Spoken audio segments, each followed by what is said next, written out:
Far above the world where mountains ended and stars began, there drifted a city made of books. Aerithia, they called it.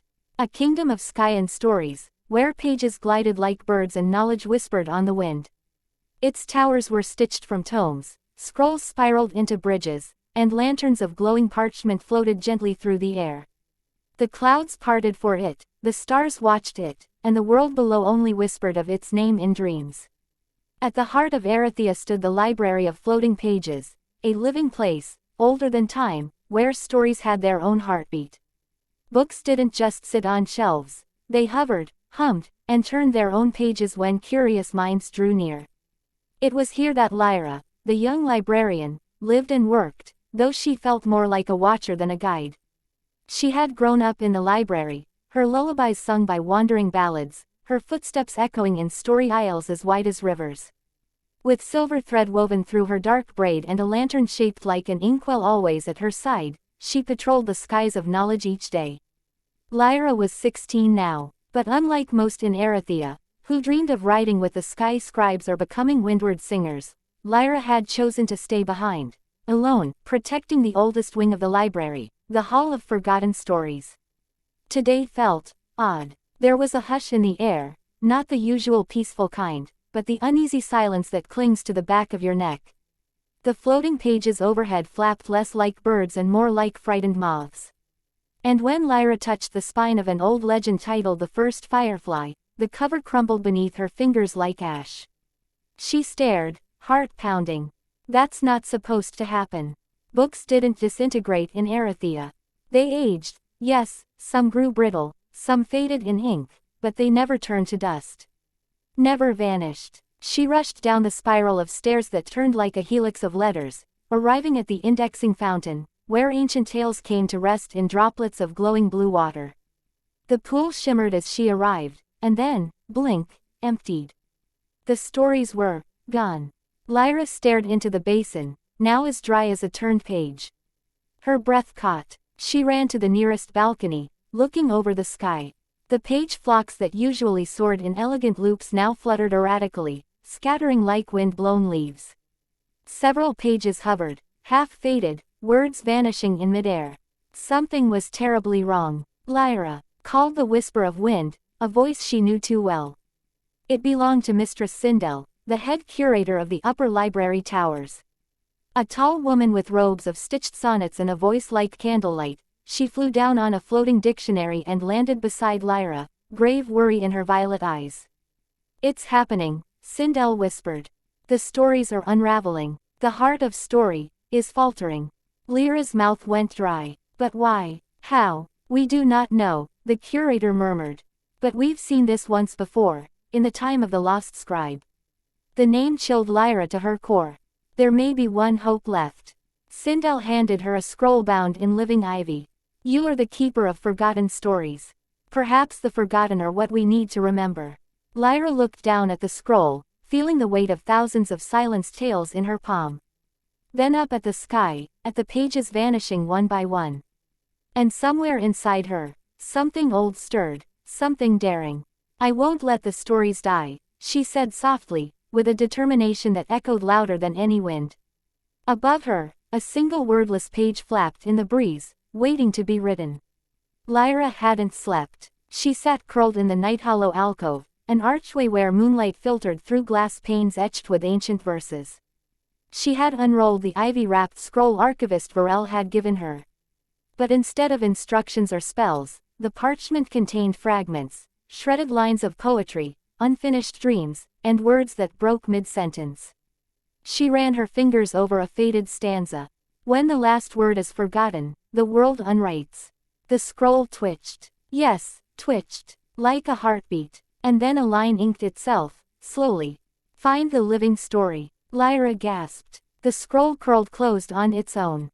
A loud crack shook the library tower, followed by a gust of frigid wind. She leapt to her feet, her lantern inkwell flickering as she raced outside. The floating library was coming undone.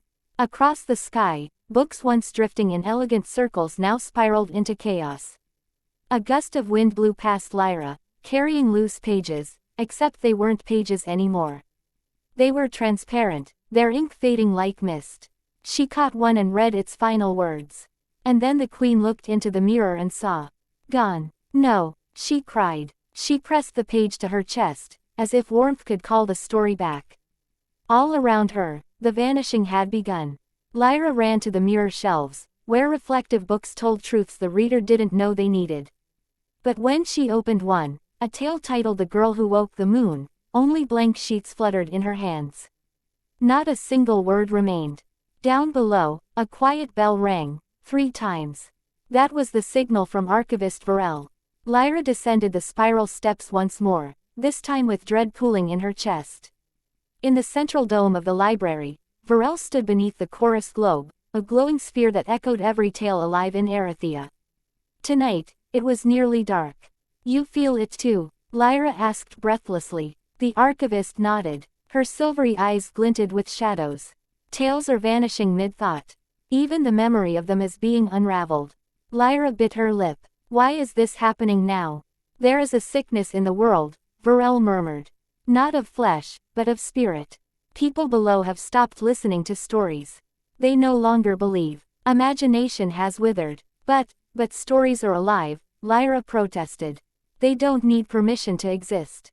No, but they need remembrance, the archivist said, voice heavy with sorrow. And that is fading. The scroll Lyra carried twitched again. She showed it to Varel. It told me to find the living story. Varel's expression changed. Fear, wonder, awe. That tale is older than Aerithia. Legend says there is one story that cannot be forgotten. A tale so powerful, it writes us. Lyra's heart pounded. Where is it? Varel stepped to the library's grand window and pointed to the horizon. There, she said, beyond the sky reaches, past the east wind arches, into the realm of the unwritten. The unwritten realm. Lyra had only heard it in rumors. It was a blank space, a place no story had touched. No one has returned from there, Varel said softly. But you are the librarian of floating pages. If anyone can remind the world why stories matter, it is you. Lyra didn't hesitate. She nodded once, firmly, then turned and raced toward her quarters.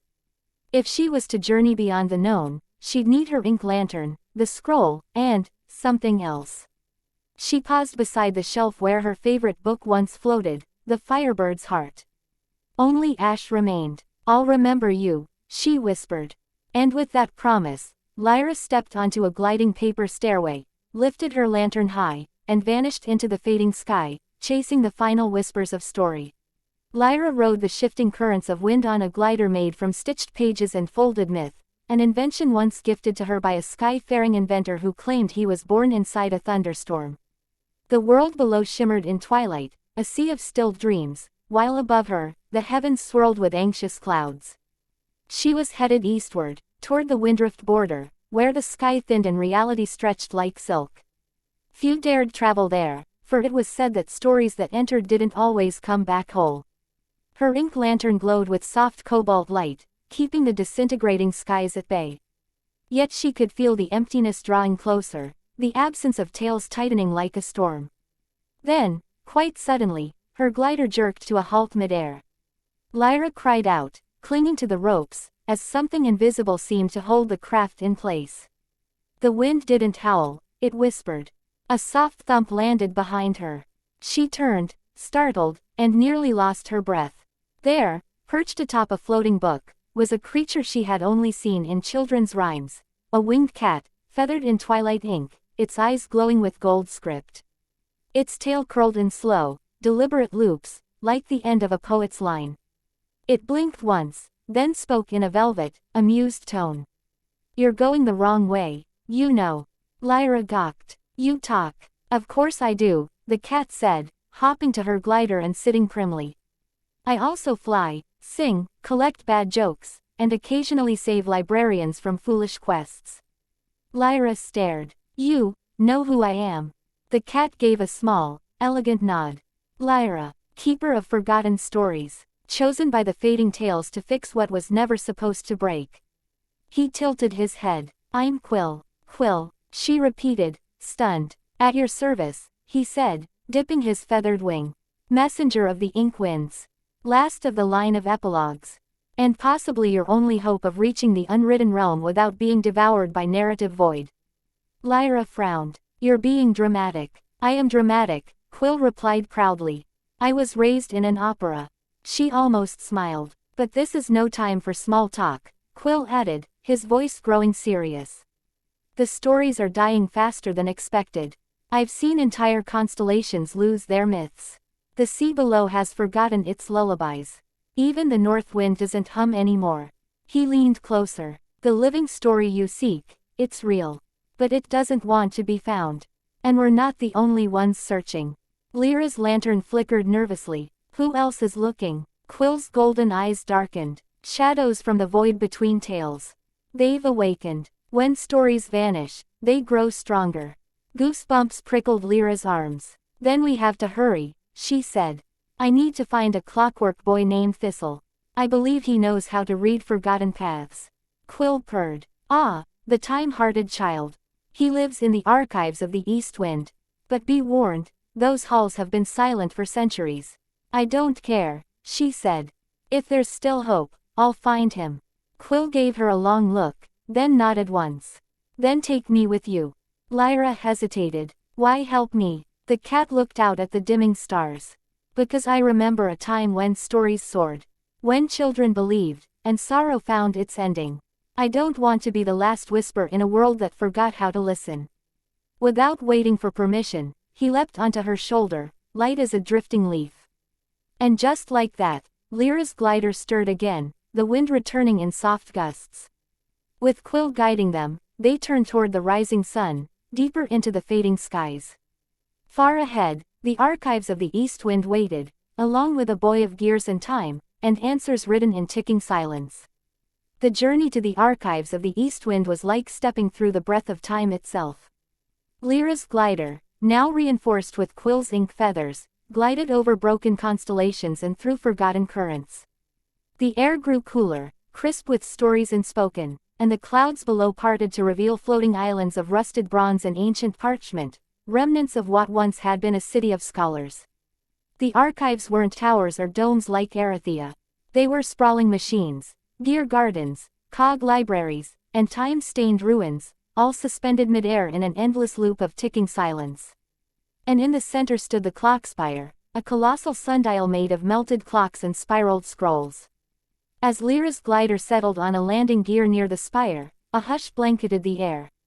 No birds, no wind, just the faint sound of something ticking beneath the stonework, like a heartbeat long buried. This place, Lyra whispered, stepping onto the ground. As older than it looks, Quill said. Built by the keepers of Chronos, guardians of memory and time. They vanished when stories began to stagnate. Lyra approached a rusted door carved with ancient symbols. With a hesitant hand, she pressed her ink lantern to the lock. It glowed softly. The door sighed, and opened. Inside, the room smelled of old metal and faded ink. Shelves of gear-bound tomes lined the walls, many coated in cobwebs of silvery thread. In the center sat a figure, motionless, a boy, slumped over a rusted table, clock parts scattered around him. His skin was polished brass. His hair shimmered like strands of copper wire. And in the center of his chest, where a heart should be, was a broken watch face, its hands stilled at midnight. Lyra's breath caught. That's him, Thistle. She rushed forward and gently touched his shoulder. Cold. I don't think he's, she began. The watch on his chest ticked once. Then again. And slowly, with the grinding of old gears and a sound like turning pages, the boy's eyes fluttered open, glowing with soft blue light. Accessing memory, he said in a calm, melodic voice. Last input. Awaiting librarian.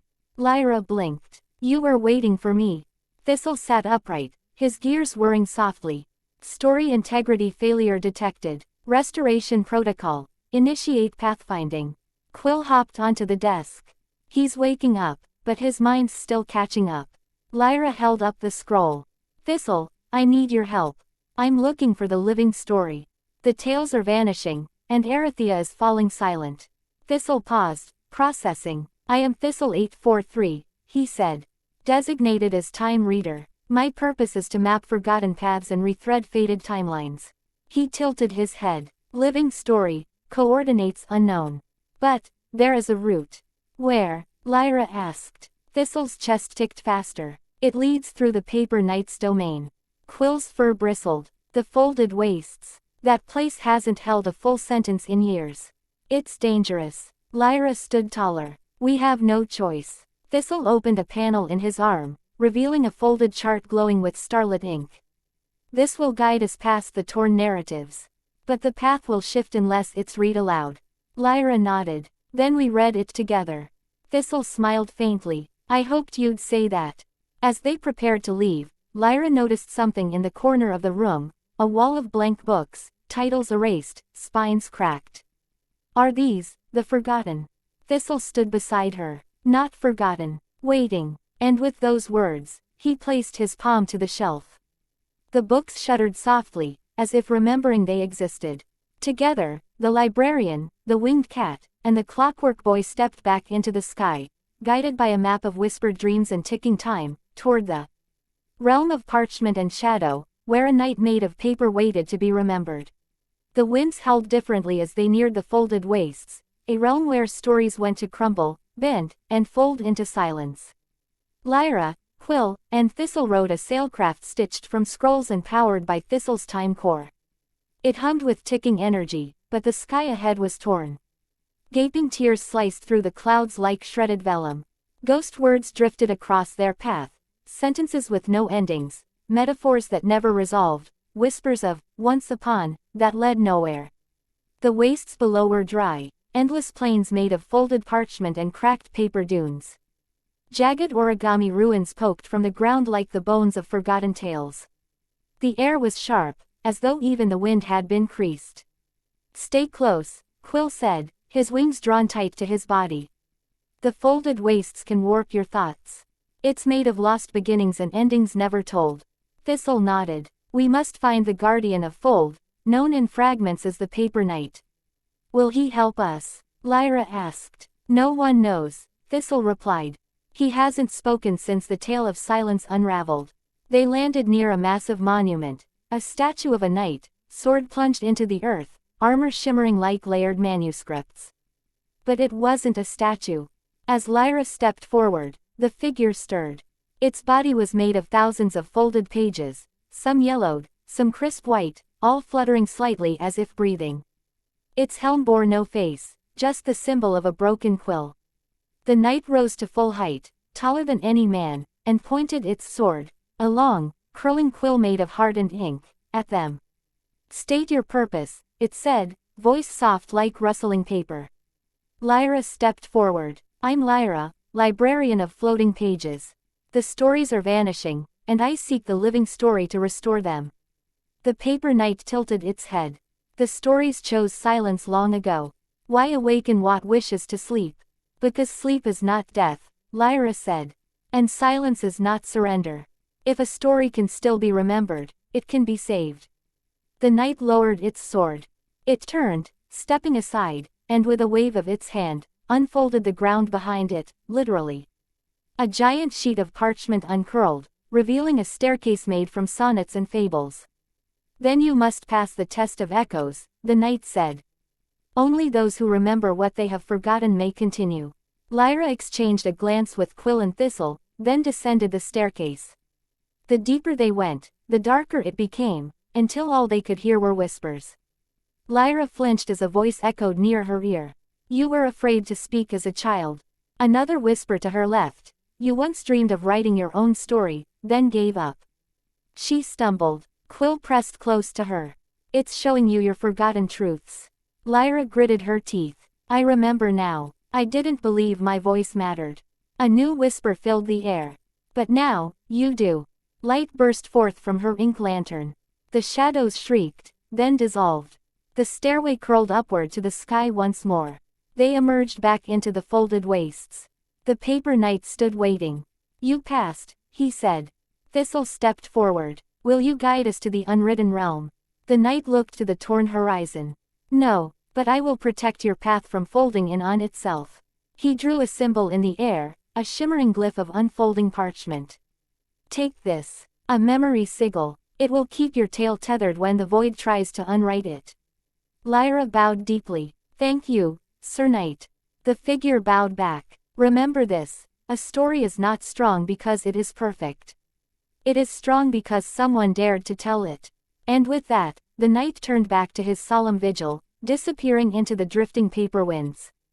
Ahead, the skies dimmed, leading to the edge of the known world, and the beginning of the unwritten realm.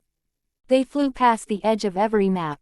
Even Thistle's star chart began to blur, its ink dripping from the pages. They crossed into a place not even time dared to name. It was as if the world itself forgot what came next. There were no winds, no sun, no stars, only a vast, empty sky tinged in soft, unplaceable colors. This was the unwritten realm. The moment they crossed the threshold, Lyra felt a pull deep within her chest, like something had been removed from her. Her name wavered at the edge of her memory. Her purpose flickered like a weak flame. She gripped her ink lantern tightly. This place, it's stealing our stories. Thistle's gears clicked slowly. Narrative erasure in progress. We must act quickly. Quill flapped hard to stay airborne. This is a void. A blank page that resents being filled. Don't stop remembering who you are. As they descended toward a floating island of white marble and silver dust, Lyra felt weightless. The ground had no texture. Her shadow was gone. Everything felt unwritten. A figure waited at the center of the island, a robed being without face or form, its edges blurred, as though it hadn't yet been decided. It spoke without words, a presence more than a sound. Why have you come? Lyra stepped forward. I've come to find the living story. The tales of the world are vanishing, and we need something to reignite their flame. The figure pulsed. You seek a story that cannot be told, only lived. One that writes itself from truth, not ink. Thistle's voice ticked faintly. Then show us how to find it. The being drifted back and gestured to the emptiness surrounding them. A swirl of unwritten dust coiled around Lyra, forming a ring of blank paper. You must write your own tale. Speak it, shape it, sacrifice the fear that keeps your story silent. Lyra swallowed. She thought of the times she wanted to write but never dared. The times she held her thoughts back in the library of floating pages, thinking she was only a guardian, never a voice. But maybe this was the truth. A librarian must one day become a storyteller. She lifted her ink lantern high and stepped into the circle. At first, nothing happened. Then she spoke. Greater than, I am Lyra. I was born in a library made of floating dreams. I used to believe my voice didn't matter. But I was wrong. I remember now. I matter because I care. Because I still believe in the power of stories. Her voice trembled, but she didn't stop. Greater than, I believe that tales heal. That imagination gives light in the dark. And that the world is aching for stories that make them feel whole again. I am the girl who watches over forgotten pages. But I am also the girl who will write them anew. A pulse of warmth spread through her chest. Suddenly, the unwritten realm began to shimmer. All around her, fragments of ink rose from the ground, dreams never spoken, beginnings never begun. They swirled and twisted, drawn to her voice like moths to flame. Then, a light, a single glowing orb formed in front of her. The presence whispered, "You have summoned the living story." The orb floated into her ink lantern, fusing with it. The glass glowed gold. The flame within swirled like a galaxy. She turned to Quill and Thistle. It's alive. The story is alive. Quill wiped a small tear from his whisker. You just wrote it with your heart. Thistle's voice was quiet. The void cannot consume what is created with truth. The unwritten realm began to tremble. Light flooded the empty skies. Reality was returning. Words began to form in the air. The page had been written. And Lyra was its author. They climbed aboard their skycraft once more, leaving behind the white void now blooming with possibility. In the distance, Aerithia waited, flickering like a memory on the verge of returning. And Lyra held the spark to light it once more. The winds of the world were changing. Where once there had been silence and unraveling skies, now soft melodies drifted through the air like remembered lullabies. Lyra's ink lantern, now burning with the light of the living story, hummed gently with power. It warmed her chest as if the light inside her had finally found its voice. They traveled through a sky slowly stitching itself back together. Stars were blinking into place. Clouds swirled in rhythm again. Somewhere behind them, the unwritten realm shimmered with new ink trails, stories waiting to be told. Thistle consulted the starlit chart. There is one place we must visit before returning to Aerithia. A sacred space where stories are rooted. What place is that? Lyra asked. Quill, who had been quiet since leaving the realm, finally spoke. The Inkwell Garden. It's where the first stories were planted. The name sent a tremor through her. They descended into a deep basin in the sky, where a valley floated like a tear suspended in time. There, nestled within folded hills of parchment and vines of twisting calligraphy, bloomed the Inkwell Garden. Each flower was unlike anything Lyra had seen. Blossoms shaped like storybooks, glowing softly in the dusk, some bound in gold leaf, others delicate and unmarked. Their petals pulsed with words, sentences unfolding with every breeze. Rivers of ink ran through crystal channels, and birds made of feathered pages flitted among the branches of narrative trees. Lyra stepped gently into the garden. She could feel the hush of reverence all around her. This place, she whispered, it's alive. Quill nodded. Every story that ever mattered has bloomed here. But not all stories were loved. Some were abandoned, some forgotten before they were even told. Thistle's eyes flickered. This is also where your story first took root. Lyra paused. Mine. Thistle led her to a secluded patch at the garden's heart. There, beneath the soft glow of a moon made of translucent ink, bloomed a single, midnight blue flower, its petals still unfurling. Unlike the others, this one pulsed with quiet hesitation, as though it didn't know whether it should bloom or fade.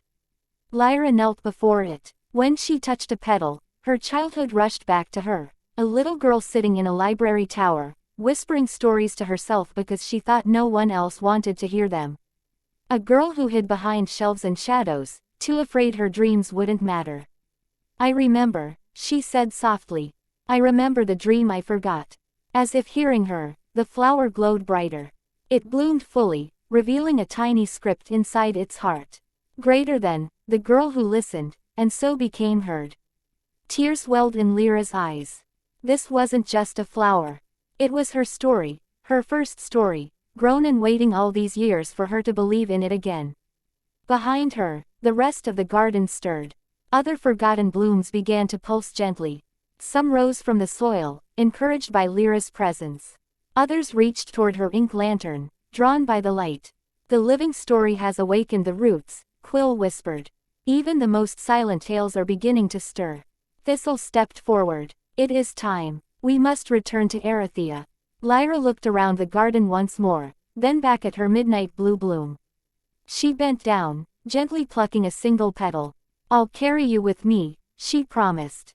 As they ascended from the garden, Lyra's ink lantern glowed brighter than ever, and behind them, the Inkwell Garden shimmered, alive with stories once thought lost. Stories waiting for their librarian to bring them home. The sky deepened to violet as Lyra, Quill, and Thistle approached the Weaver's Spire, a needle-thin tower suspended in the folds of twilight itself. No bridges led to it. No paths had ever been charted. Yet the living story within Lyra's lantern pulsed, drawing them closer. They were nearing the memory loom, the final place where forgotten tales could be rethreaded into the fabric of the world. Are you sure she'll help us? Lyra asked, clutching the glowing petal from the Inkwell Garden in one hand and the lantern in the other. She helped write the skies, Quill replied. If anyone can repair the world's stories, it's her. Thistle landed the craft softly on a suspended platform of glass threads, which shimmered like frozen music under their feet. At the tower's center stood a loom larger than a dragon, woven from starlight and shadow. Upon it danced thousands of threads, glowing, fading, tangling, and reweaving themselves into constellations, echoes, and echoes of echoes. And sitting before it all, cloaked in a robe that shifted with memories, faces, laughter, sorrow, and joy stitched into the fabric, was the memory weaver. She did not look up as they approached.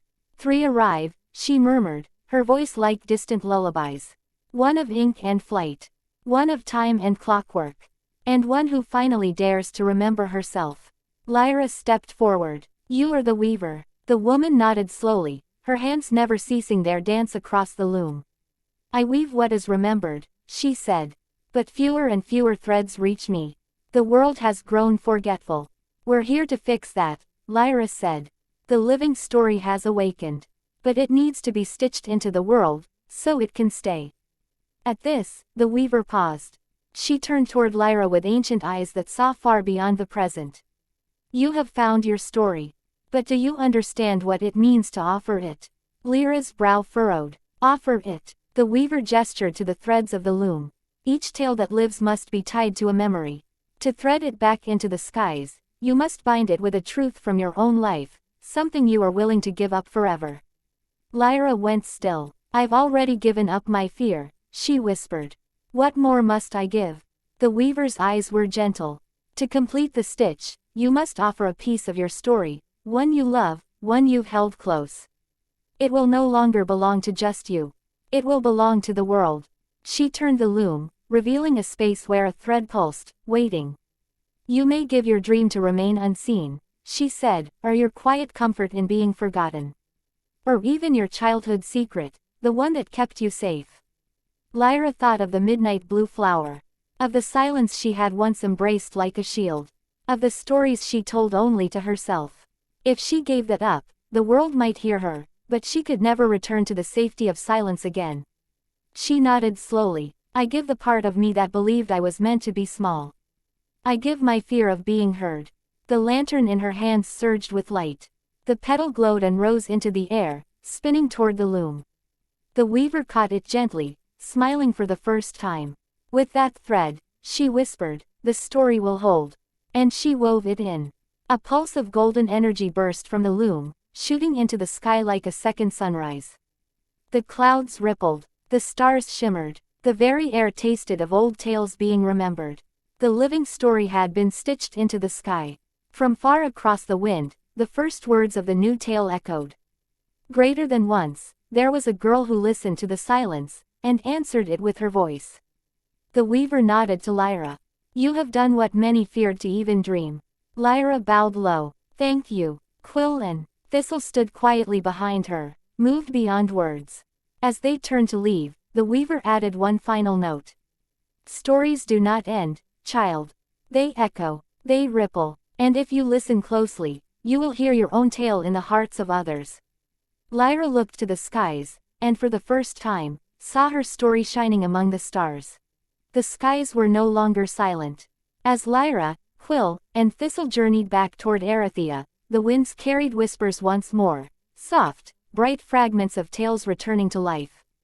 Pieces of lullabies, echoes of old poems, names that had been forgotten now fluttered through the air like falling leaves, searching for their place in the world again. But something remained undone. Though the living story had been stitched into the skies by the memory weaver, its full awakening required one final act, the restoration of the heart of story itself. It was never just a place, Quill said as they drifted through silver clouds. The heart is alive. It's where all stories pulse as one. Thistle nodded solemnly. And it was wounded long ago. When belief faded, when silence spread, Lyra clutched her lantern, which now glowed golden and steady. Then we heal it. Together. They returned to Aerithia under a sky slowly repairing itself. The library of floating pages welcomed them with fluttering pages and staircases straightening themselves with joy. But something deeper within the library still felt wrong. The chorus globe in the grand dome, the sphere that once sang the living heartbeat of every tale, was silent, dulled to a faint glow. Its surface was cracked like glass left in frost. Lyra stepped into the dome alone. Quill and Thistle remained behind, offering silent support. This moment belonged to her. She approached the chorus globe and placed the ink lantern at its base. I've brought back the story. I've remembered who I am. The globe shimmered, faintly. But I know now, stories don't survive because we keep them on shelves. They live because we share them. The globe pulsed once. Lyra knelt before it. So I give you mine. My voice. My truth. My wish. She drew a deep breath, and began to speak. Not from a scroll, not from an old book. From her heart. Greater than, there was a girl who lived in a library made of dreams. She thought her voice didn't matter. She watched stories fade, believing she could only guard, not guide. But one day, the stories called to her. Not to protect them, but to become one. As her words flowed, the globe responded. Cracks mended. Light swirled within like a galaxy awakening. Pages fluttered throughout the library, drawn by her voice. Lyra stood, tears streaming down her cheeks. Greater than, I am Lyra. I am not just a librarian. I am a storyteller, and this story is mine. The moment she said it, the chorus globe burst into radiant light. The dome filled with sound, not just music, but voices, laughter, memories, and the pulse of every tale that had ever mattered. The heart of story had awakened. Throughout Aerithia, the pages flew again, strong and full. Stories restored themselves to the shelves. Blank tomes filled with ink. Lost titles returned to the lips of children. Outside, the skies swirled with light. Lyra turned to find Quill waiting with wide eyes, and Thistle with a faint, gleaming smile. You did it, Quill whispered. You healed it. No, Lyra said softly. We did. Together, they stood beneath the restored globe as it hummed with power and promise. And in that moment, Lyra knew the truth. She had once been the keeper of forgotten stories. Now, she was their beginning. Aerithia breathed again. The skies sparkled with restored starlight, and the winds were once more woven with story threads, whole, healing, and hopeful. In every corner of the skyborn city, books fluttered like butterflies, whispering tales to those who would listen. Laughter echoed through the floating towers, and light spilled from the library's windows like poetry made real. And in the heart of it all stood Lyra. She walked the aisles of the library of floating pages not as the quiet girl who watched stories from the shadows, but as someone who had lived a story. Someone who had become one. The scroll that once trembled with silence now hovered beside her, glowing faintly with new ink. The pages of the library bowed toward her as she passed, welcoming, proud. Her ink lantern, no longer just a tool, now burned with steady light from the living story itself. The title had returned to the library's gates. Librarian of Floating Pages. But now, it was more than a role. It was a promise. On the morning of her return, Aerithia held a gathering in the Plaza of Open Books, a circle of platforms where story scribes, cloud singers, and sky inkers once shared their newest tales. The platforms had been empty for some time. Until now. Lyra stood at the center, Thistle beside her, his time heart now ticking steadily, and Quill perched on her shoulder, preening with dignity. Before her stood all of Aerithia, young readers, ancient archivists, curious apprentices, and even the timid dreamers who had stopped believing long ago. Lyra held the ink lantern high. I journeyed beyond the skies, she began, her voice clear. I saw stories fading, silence spreading. But I also saw something stronger. She looked out over the crowd. I saw memory, courage, wonder. I saw the living story, but I learned that it's not some myth. It is us. All of us. She stepped down, lifting a book made of shimmering glass and bound with midnight thread. It's time we remember who we are. Not just keepers of stories, but tellers of them. She opened the book, and the pages filled with new ink. Greater than the story of a librarian. Who dared to listen, who dared to believe, and who, in remembering others, remembered herself. And as the wind picked up, carrying her words into the sky, Aerithia responded. Pages lifted into the air, glowing like stars. Children raised scrolls and let their dreams be heard. Stories once silenced began to sing. And from the dome of the chorus globe, a new melody echoed through the clouds, bright, bold, and full of beginnings. The library lived again, and Lyra, once a quiet guardian, was now its storyteller, its voice, and its heart. Epilogue. That night, Lyra climbed the highest tower and looked out at the healed skies. Quill lay curled beside her, dreaming of unwritten punchlines. Thistle sat nearby, sketching a map of new constellations, each named after a tale once lost. Lyra opened her book, dipped her pen into the glowing ink of her lantern, and wrote. Greater than, once, there was a girl who thought her voice was small. But she found a story waiting. And when she spoke, the world listened. She smiled, the stars winking in return. The story was just beginning. Glowing star moral lesson. Your story matters. No matter how small, forgotten, or quiet you feel, your voice can change the world. When you dare to share your truth, you help others find the courage to share theirs. Stories don't survive because they are perfect, they survive because someone chooses to tell them. For move motivation stories, please like, share and subscribe this channel. Thanks and God bless.